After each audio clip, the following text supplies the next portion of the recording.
하나님께서 저와 여러분들 가운데 함께 하신다는 사실이 가장 큰 힘이 되시기를 바랍니다. 지난 몇 주 동안 계속해서 사랑에 대해서 우리가 수요일 날 함께 말씀을 좀 이렇게 나누고 있는데, 우리가 사랑하며 이 세상을 살아가야 하고, 또 이 사랑이라는 말은 우리의 삶에 참 많은 부분에 있어서 익숙하게 들리는 단어입니다. 그런데 그 사랑은 우리가 참 어렵습니다. 사랑하기도 어렵고, 사랑을 우리가 실천하며 살아가는 것이 결코 쉽지 않습니다. 그런데 그 사랑 중에서 가장 어려운 사랑이라 한다면, 여러분들은 어떤 사랑이 가장 어려운 사랑이라고 생각하십니까? 아마 사람마다 다 다를 거예요. 다 다르겠지만 원수를 사랑하는 것이 가장 어려운 사랑일 것이다 라는 말은 아마 거의 대부분이 동의하실 것입니다.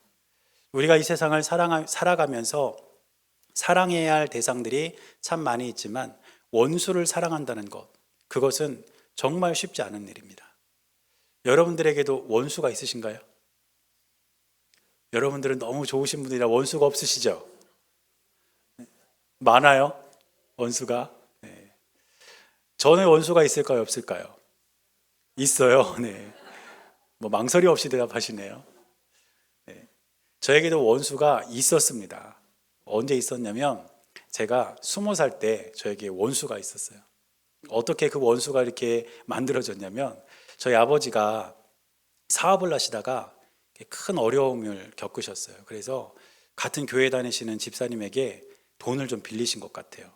돈을 이렇게 빌리시면서 며칠까지 돈을 좀 빌려주면 내가 그 날짜에 꼭 갚아주마, 이렇게 말씀하시면서 돈을 이렇게 빌려 가셨습니다. 저희 아버지가. 그런데 사업이 이제 어려우니까 그 약속한 날짜에 돈을 못 갚게 된 거예요. 그래서 저희 아버지가 그 집사님에게 찾아가서 조금만 더 말미를 달라. 5일이면 5일, 일주일이면 일주일, 조금만 더 기회를 주면 내가 꼭 돈을 갚겠다, 이렇게 이야기를 했습니다. 그리고 돈을 그냥 빌린 것도 아니고 좀 더 드리기로 했어요. 돈을.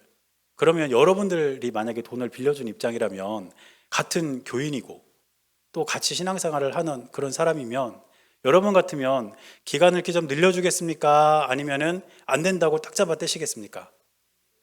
늘려주시겠죠? 여러분 다 착하시니까 그렇게 할 거야 아마. 근데 그분이 안 된다는 거예요. 오늘 기한이 딱 됐으니까 오늘 저녁까지 안 가져오면 고소를 하겠다, 이렇게 말씀하신 거예요. 저희 목사님이 항상 성도들 간의 금전거래는 절대 하지 말아라. 혹시라도 빌려줬으면 그건 그냥 준 걸로 생각해야지, 안 그러면 사람도 잃고 신앙도 잃는다, 이런 말씀을 많이 하셨거든요. 제가 어렸을 때 교회 목사님이. 근데 그런 일이 저희 아버지하고 이렇게 벌어진 거예요. 그래가지고 결국 그분이 고소를 하셨습니다. 그래서 저희 집에 빨간 딱지가 이렇게 막 붙기 시작하고, 그러면서 저희 집이 거리에 나앉을 정도가 된 거예요. 그러니까 제 입장에서는 그 집사님이 야속할까요? 야속하지 않을까요? 얼마나 야속하겠어요. 그래가지고 그 집사님이 이제 원수가 된 거죠. 그래서 교회 안에서 이렇게 그 집사님을 뵈면 저도 참 나쁜 사람인데 인사가 안 되는 거예요. 아니, 그 며칠 좀 더 기다려주면 될 거 가지고 그걸 못 기다려줘서 이렇게 우리를 길바닥에 나앉게 만드나, 이런 마음에, 제 마음에 아주 큰 상처를 받았습니다. 그런데 제 마음을 더 괴롭게 하는 건 뭐냐면, 말씀을 읽거나 기도를 할 때마다 이 말씀이 떠오르는 거예요. 원수를 사랑해야 된다. 아니, 원수를 어떻게 사랑합니까, 하나님? 내가 원수를 미워하지는 않겠습니다. 본 척 안 할게요, 하나님. 대신 사랑하라고만 하지 마세요. 막 그러면서 제가 기도를 했던 기억이 나요, 20살 때. 그런데 드디어 이 원수를 갚을 길이 열렸습니다. 어떻게 열렸냐? 그 집사님의 아들이 제가 교회 학교에서 담당하는 저희 반이 된 거예요. 그래, 잘 됐다. 내가 우리 아버지의 원수를 갚아야 되겠다. 지금 제가 이렇게 웃으면서 이야기하지만 그 당시만 해도 참 나쁜 마음이 있었던 것 같아요. 그래서 여차저차 하면서 그 시기를 이렇게 보내왔습니다. 그런데 항상 제 마음에 남아있는 말씀은 원수를 사랑해야 된다. 원수를 사랑해야 된다. 이 말씀이 늘 제 마음 가운데 남아있었습니다. 오늘도 우리가 이 말씀을 이렇게 살펴보면, 나는 너에게 이르노니 너희 원수를 사랑하며 너희 박해하는 자를 위하여 기도하라, 이렇게 주님이 말씀하십니다. 그러면 우리가 왜 원수를 사랑해야 될까요? 굳이 우리가 왜 원수를 사랑해야 되겠습니까? 오늘 우리가 읽은 본문은 산상수훈이라고 일컫는 예수님의 가르침 중에 일부입니다. 예수님께서 이제 제자들과 사람들 앞에서 산 위에서 야트막한 언덕인데 그 언덕 위에서 이제 이 말씀을 이렇게 전해 주셨다고 해서 산상수훈 이렇게 일컬어요. 그 산상수훈의 일부인데 이 예수님께서 산상수훈을 주실 당시 예수님이 살고 계시던 그 당시에 원수에 대한 가르침은 어떤 가르침이었냐면 오늘 43절 말씀을 보면 그 당시 원수에 대한 가르침이 어땠는지를 우리가 조금이나마 알 수 있습니다. 43절 말씀 보니까 이렇게 기록하고 있습니다. 또 내 이웃을 사랑하고 내 원수를 미워하라 하였다는 것을 너희가 들었으나. 지금 이 사람들은 뭘 듣고 있는 거죠? 너희는 이웃을 사랑해야 된다. 그리고 원수는 미워해야 된다.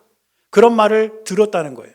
그러니까 그 당시 예수님이 활동하시던, 예수님이 살아서 말씀을 전하시던 그 당시에는 원수를 미워하는 것이 당연한 일이었다는 것입니다. 그래서 그 당시의 상황을 이렇게 더 살펴보니까 헬라 철학에 물든 많은 사람들이 원수는 복수의 대상이라고 여기는 사상에 빠져 있었습니다. 그래서 원수는요, 못 본 채 하는 이 정도도 아니에요. 반드시 복수해야 되는 대상이 원수입니다. 또 유대교 랍비들은 이 원수를 어떻게 가르쳤냐면 오히려 원수를 미워하는 것이 경건 생활의 일부다. 원수를 그냥 두면 안 된다. 원수를 미워해야 하고 그 원수를 철저하게 우리 공동체로부터 격리시켜야 된다. 이런 가르침이 그 유대교 안에서 있었다는 것입니다. 그러니까 많은 사람들은 원수들을 증오하기도 하고 미워하기도 했습니다. 그런데 이런 상황 속에서 예수님의 가르침은 너의 원수를 사랑하라 이렇게 말하니까 그 당시 말씀을 듣는 사람들이 깜짝 놀란 거예요. 지금 많은 사람들은 원수를 미워하라고 말하고 오히려 원수에 대해서 복수하라고 말하고 그들을 증오하라고 말하는데 당신이 뭔데 도대체 원수를 사랑하라고 말하는 것이냐 이렇게 반문하면서 예수님의 가르침에 더 가까이 다가왔다는 것입니다. 세상의 사람들은 원수에게 복수를 하고 원수를 미워하는 것이 상식이었습니다. 그러나 예수님은 원수를 사랑하라고 말씀하셨습니다. 이유는 무엇일까요? 그것은 그들이 예수님을 믿는 사람들이기 때문입니다. 우리가 이 땅을 살아가면서 원수를 사랑해야 되는 이유가 무엇인지 아십니까? 다른 이유는 없어요. 우리가 예수님 믿는 그리스도인이기 때문인 줄로 믿습니다. 그리스도인은 마음으로는 예수님을 모신 사람이고 밖으로는 예수님을 닮은 사람입니다. 저와 여러분들의 마음속에는 예수님을 마음속 깊이 모신 사람들이 바로 그리스도인이고 우리 밖으로 드러나는 모습은 예수님을 닮은 사람이 바로 그리스도인이라는 것입니다. 그런데 그런 그리스도인들이 세상 사람들이 원수를 대하는 방식과 똑같은 방식으로 원수를 대한다면 그것이 과연 합당한 일이고 하나님의 영광을 드러내는 일이겠습니까? 그러니까 우리 예수님은 원수를 사랑하라고 말씀하셨다는 것입니다. 저는 어렸을 때 시골에서 자랐는데 시골에는 뭐가 많냐면 과일도 많고 채소도 많고 먹을 게 참 많습니다. 그래서 제가 어릴 때 친구들하고 같이 이렇게 모이면 뭐라고 놀았냐면 서리라는 걸 했어요. 서리. 여러분들 들어보셨죠? 서리. 근데 제가 어렸을 때만 해도 이 서리가 어느 정도는 우리 어른들이 눈 감아 주셨습니다. 그래서 저희 동네 어른들은 뭐라고 얘기하셨냐면 길가에 가면서 옆에 있는 거는 뭐든지 먹어라. 대신 밭에 들어와 가지고 이렇게 막 망쳐놓지만 말고 그냥 길가에 이렇게 가다가 옆에 손 닿는 거는 뭐 과일이든 뭐든 먹어라 그랬어요. 그래서 저희가 친구들이랑 이렇게 막 놀다가 배고프면 막 무도 뽑아 먹고 감자도 캐가지고 또 이렇게 시냇가 가서 구워 먹고 또 딸기도 따 먹고 막 그랬습니다. 그런데 하루는 제가 아주 선명히 기억이 나는데 새우깡 봉지에다가 제가 딸기를 가득 따왔어요. 서리한 거죠, 서리. 그러니까 도둑질은 아니고 어른들이 인정하는 범위 내에서 서리를 한 거예요. 서리를 해가지고 집에 왔어요. 와서 어머니한테 이렇게 보여드렸습니다. 어머니, 제가 딸기를 따왔습니다. 그랬더니 어머니가 저한테 물어보시는 거예요. 이거 어디서 갖고 왔니? 그러니까 제가 친구들하고 서리해 왔다고. 친구들하고 서리해 와가지고 이렇게 잘 익은 딸기 어머니랑 같이 먹으려고 가져왔다고. 그랬더니 저희 어머니가 뭐라고 말씀하시냐면 재호야, 앞으로는 서리 안 했으면 좋겠다 그러시는 거예요. 그래서 저는 이해가 되질 않는 거예요. 아니 딸기밭 주인도 갖다 먹으라는데 저 어머니가 뭔데 먹지 말라고 하나 그런 생각이 들어서 왜요? 그랬더니 저희 어머니가 뭐라고 말씀하셨냐면 너는 교회 다니는 사람이잖아. 그건 어른들이 그냥 이렇게 너희들 먹으라고 이렇게 하는 거지만 그게 안 좋은 버릇이 생길 수도 있고, 더군다나 너는 교회 다니는 사람인데 서리를 안 했으면 좋겠다, 이렇게 말씀하시는 거예요. 무슨 뜻일까요, 여러분? 세상 사람들과 교회 다니는 사람은 같아서는 안 된다는 뜻입니다. 우리가 원수를 사랑함에 있어서도 마찬가지입니다.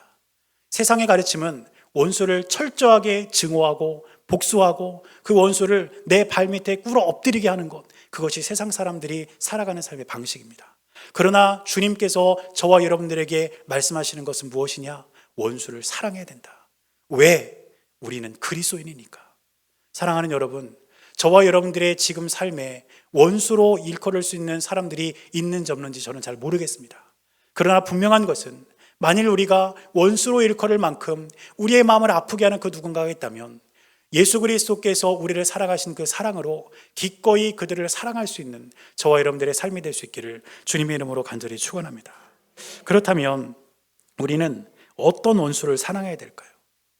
오늘 우리가 하나님의 자녀이기 때문에, 그리스도인이기 때문에 마땅히 원수를 사랑해야 된다면 우리는 어떤 원수를 사랑해야 되겠습니까? 오늘 우리가 마태복음 말씀을 함께 읽었는데 이 마태복음의 산상수훈이 기록되어 있는 또 다른 복음서가 누가복음입니다. 그래서 오늘 우리가 읽은 본문의 5장 44절, 이 부분이 누가복음 말씀에 기록되어 있는 부분이 있습니다. 누가복음 6장 27절과 28절에 오늘 본문의 44절에 해당되는 내용이 조금 더 구체적으로 표현이 되어 있습니다. 우리 한번 말씀을 찾아보겠습니다. 누가복음 6장 27절과 28절입니다. 성경을 넘기셔서 누가복음 6장 27절과 28절을 한번 찾아보겠습니다. 누가복음 6장 27절, 28절 찾으셨나요? 네, 우리 같이 한번 읽어보겠습니다. 시작. 그러나 너희 듣는 자에게 내가 이르노니 너희 원수를 사랑하며 너희를 미워하는 자를 선대하며 너희를 저주하는 자를 위하여 축복하며 너희를 모욕하는 자를 위하여 기도하라. 아멘. 이 말씀을 보면 마태복음 5장 44절 말씀을 조금 더 확장시켜서 조금 더 자세하게 풀어서 기록을 해놨습니다. 이 말씀에서 대원칙이 뭐냐면 원수를 사랑하라는 것이에요. 원수를 사랑하라. 그러면 이 원수는 어떤 사람인가? 누가복음 6장 27절, 28절을 쭉 읽어보면 이 원수가 어떤 사람인지 세 가지로 말합니다. 첫째, 이 원수는 어떤 사람이냐? 미워하는 자. 둘째는 저주하는 자. 셋째는 모욕하는 자. 원수는 어떤 사람이냐면 바로 이런 사람들이에요.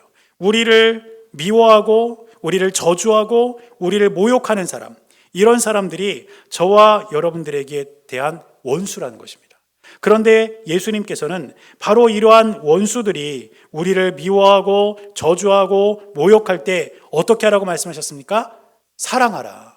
그들을 용서하고 그들을 사랑하라. 이렇게 말씀하셨습니다. 그런데 이 말씀, 미워함, 저주, 모욕, 이것은 우리의 마음을 공격하는 모습들입니다. 우리의 마음속 깊은 곳에 상처를 주는 거 아닙니까?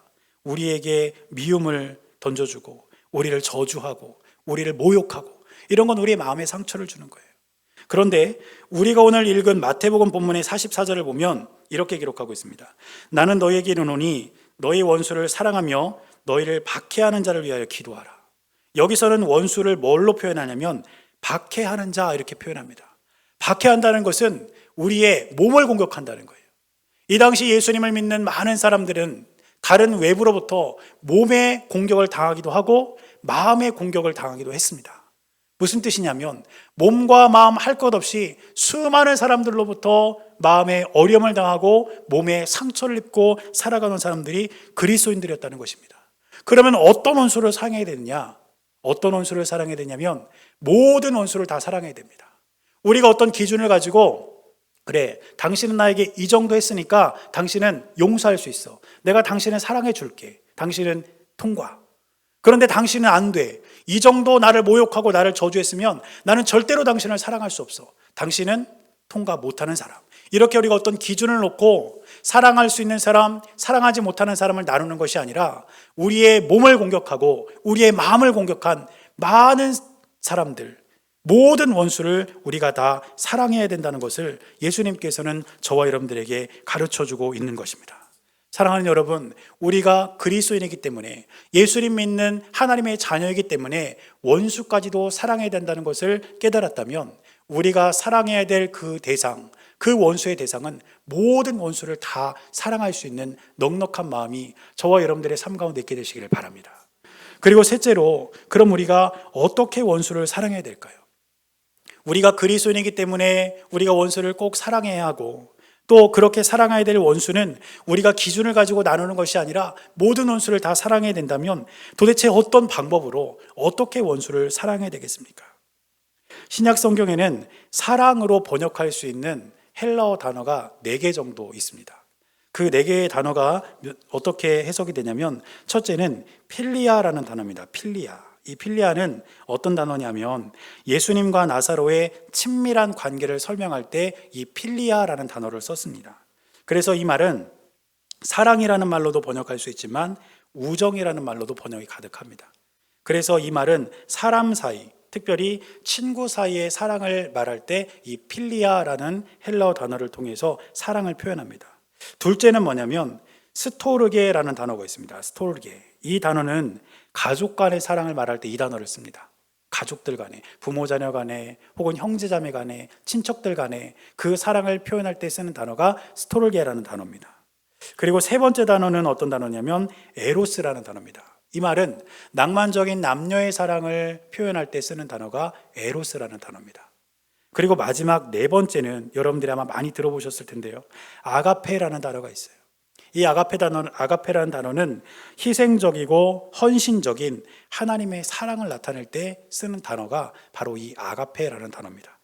그래서 신약 성경에 헬라어로 표현할 수 있는 사랑이라는 단어가 필리아, 스톨게, 또 그 다음에 에로스, 아가페, 이렇게 4가지가 있는데, 오늘 본문의 44절 말씀에서 하나님께서 원수를 사랑하라 이렇게 말씀하셨을 때 그 사랑은 어떤 단어를 썼을까요? 그렇습니다. 아가페라는 단어를 썼어요. 우리가 원수를 어떻게 사랑해야 되냐면 친구와의 사랑으로 사랑할 수 있는 게 아니에요. 가족들 간에 사랑하는 그 마음으로 사랑할 수 있는 것도 아닙니다. 그리고 우리가 남녀 간의 어떤 낭만적인 사랑으로 우리 원수를 사랑할 수 있는 게 아니라는 거예요. 우리가 원수를 사랑할 수 있는 방법, 우리가 원수를 사랑할 때 사용해야 될 그 사랑은 하나님께서 저와 여러분들에게 보여주신 헌신적인 희생의 사랑, 그 사랑으로 우리가 원수를 사랑할 수 있고 그 원수를 우리가 사랑해야 한다는 것을 말씀하고 있는 것입니다. 우리가 원수를 사랑할 때에 하나님의 사랑으로 사랑해야 된다는 것이 의미하는 것은 무엇일까요? 그것은 우리의 힘과 의지로는 절대로 사랑할 수 없다는 것입니다. 어떤 나의 원수가 내 눈앞에 이렇게 있습니다. 그래서 내가 이 원수를 사랑하기로 마음을 먹었어요. 그렇다고 해서 내 의지나 내 힘으로 그 원수를 사랑할 수 있습니까? 없습니다. 왜냐? 원수를 사랑하는 것은 하나님의 사랑으로 사랑하는 것이기 때문이에요. 그래서 우리가 원수를 사랑할 때는 하나님께 기도해야 합니다. 하나님, 내 앞에, 내 눈앞에 나를 그토록 힘들게 하는 정말 원수 같은 사람이 있는데 내 마음과 내 힘과 내 의지로는 저 사람을 사랑할 수 없습니다. 주님이 나에게 사랑할 수 있는 마음을 주십시오. 주님이 나에게 사랑할 수 있는 힘을 주십시오. 이렇게 우리가 주님께 먼저 기도할 때에 주님이 저와 여러분들에게 그 원수를 사랑할 수 있는 힘을 주시고 그 원수를 사랑할 수 있는 마음을 우리에게 부어주신다는 것입니다. 사랑하는 여러분, 원수를 사랑하고 그 원수를 내 마음으로 품는 것은 우리의 힘으로 할 수 있는 것이 아닙니다. 그러나 주님께 간절한 마음으로 그 원수를 사랑할 수 있게 해달라고 기도한다면 우리 주님께서는 저와 여러분들의 삶 가운데 그 원수를 사랑할 수 있는 넉넉한 마음을 부어주실 줄로 믿습니다. 그리고 그 원수를 사랑하는 모든 과정을 통해서 아픔이 있었던 우리들의 마음의 상처도 씻어주실 것이고 주님께서 우리의 삶 가운데 늘 함께 하신다는 믿음이 더욱더 굳건해지게 될 줄로 믿습니다. 또 우리가 어떻게 원수를 사랑해야 되냐면 아까 읽은 누가복음 6장 27절과 28절 말씀을 보면 그 원수들을 어떻게 해야 되는지를 설명을 합니다. 미워하는 자는 어떻게 해야 되냐면 선대하라 이렇게 나와요. 선으로 대하라는 거예요. 또 저주하는 자는 어떻게 되냐면 축복하라 이렇게 나옵니다. 또 모욕하는 자는 기도하라 이렇게 나와요. 그런데 예수님께서 말씀하신 선대하라, 축복하라, 모욕하는 자를 위해 기도하라 이 말씀들은 일회성으로 끝나는 말씀이 아니라는 것입니다. 우리가 어떻게 원수를 사랑해야 되냐? 계속해야 됩니다. 한 번으로 그 원수를 사랑할 수 없다는 거예요. 우리가 이렇게 예배를 드리면서 깨달음을 얻고 우리가 은혜를 받아서 그래, 내가 원수를 사랑해야지, 그렇게 마음을 먹고 한 번 그 원수를 사랑하는 마음을 갖는 것으로는 부족하다는 거예요. 계속해서 우리에게 아픔 준 그 원수를 사랑하기를 원한다면 그 상대를 위해서 선함으로 대해야 할 것이고, 오히려 그를 위해서 축복해야 될 것이고, 오히려 그를 위하여 기도할 수 있어야 됩니다. 그것이 계속적으로 이루어질 때에 우리는 원수를 사랑할 수 있는 하나님의 귀한 자녀들이 될 수 있을 줄로 믿습니다. 그래서 원수를 사랑하는 방법은 다른 것이 아닙니다. 하나님의 사랑으로 계속해서 끊임없이 사랑하는 것, 그것이 바로 원수를 사랑할 수 있는 유일한 방법임을 기억하시기를 주님의 이름으로 간절히 축원합니다. 이처럼 우리는 하나님의 자녀이며 그리스도인이기에 원수를 사랑해야 합니다. 그리고 우리가 사랑해야 할 원수는 구분이 있는 원수가 아니라 모든 원수, 우리가 다 사랑할 수 있어야 합니다. 그리고 또 우리는 하나님의 사랑으로 끊임없이 계속해서 우리에게 아픔 준 그 사람을 사랑할 수 있을 때에 우리의 마음속에 그를 품어 안을 수 있는 마음이 생기게 됩니다. 일본의 유명한 기독교 지도자인 우찌무라 간조라는 분이 있습니다. 이 분이 이 말씀과 연결시켜서 아주 유명한 말을 남겼는데 제가 한번 읽어드리겠습니다. 내 원수가 너에게 미움의 권총을 발사하면 너는 사랑의 대포로 응사하며, 내 원수가 내게 미움의 독잔을 마시게 하면 너는 그에게 사랑의 홍수로 대항하라. 무슨 말일까요? 우리의 원수들이 우리에게 권총을 쏘고 우리에게 미움을 발사할 때 우리는 그 권총보다 훨씬 더 큰 무기로 그거를 덮어버리라는 거예요. 우리의 원수가 우리에게 미움의 독잔을 마시게 하면, 이 조그만 잔에 미움을 가득 담아서 우리에게 마시게 하면 홍수, 사랑의 홍수로 이 잔을 덮어버리라는 거예요. 우리가 이 땅을 살아가면서 우리의 원수들이 우리의 마음에 상처를 주고 우리에게 아픔을 줄 때 세상 사람들은 그것을 그대로 되갚아주며 복수하고 증오하고 저주하며 더 큰 아픔을 향해 나아가지만, 저와 여러분들은 그 상처와 아픔보다 훨씬 더 큰 우리 주 예수 그리스도의 사랑으로 그 모든 원수들의 행동과 삶을 덮어주고 그들 가운데 우리 주님의 사랑을 실천하며 살아갈 수 있는 저와 여러분들의 삶이 될 수 있기를 바랍니다. 그러나 원수를 사랑하는 것 결코 쉽지 않습니다. 제가 경험해 봤더니 정말 그래요. 쉽지 않아요. 그런데 쉽지 않다고 해서 일찍 포기해버리고 원수를 저주하고 복수하며 사는 것 또한 하나님이 원하시는 삶이 아닙니다. 오늘 한 번 예배를 통해서, 오늘 한 번 기도를 통해서 우리가 원수를 사랑할 수 없을지 모릅니다. 그러나 우리가 끊임없이 우리가 원수를 사랑한다는 사실을 기억하고 하나님께 기도하며 나아갈 때 주님께서는 저와 여러분들에게 사랑의 마음을 부어주실 줄로 믿습니다. 그리고 그 마음을 인하여서 저와 여러분들의 삶은 더욱더 아름답게 빛나는 하나님의 귀한 자녀의 삶이 될 수 있기를 주님의 이름으로 간절히 축원합니다. 기도하겠습니다. 사랑하는 주님, 우리에게 원수를 사랑하라 말씀하신 주님의 마음을 우리가 기억하게 하여 주옵소서. 우리가 그리스도인이기에, 참된 하나님의 자녀이기에 우리가 원수를 사랑해야 된다는 사실을 잊지 않게 하여 주시고, 또 우리가 모든 원수를 다 사랑으로 품어 안을 수 있도록 하나님 함께하여 주옵소서. 또 우리가 하나님의 사랑으로 원수를 사랑하며 끊임없이 계속해서 그 사랑을 품어 안고 또 그 사랑을 전할 수 있는 하나님의 귀한 자녀들이 될 수 있도록 우리의 삶을 인도하여 주옵소서. 그래서 우리 모두가 사랑의 사람 되게 하시고 하나님의 은혜와 사랑을 이 땅 가운데 전하는 주님의 귀한 자녀들이 될 수 있도록 은혜를 내려 주옵소서. 우리 주님께서 늘 함께하여 주실 것을 믿으며 살아계신 예수님의 이름으로 간절히 기도드렸습니다. 아멘.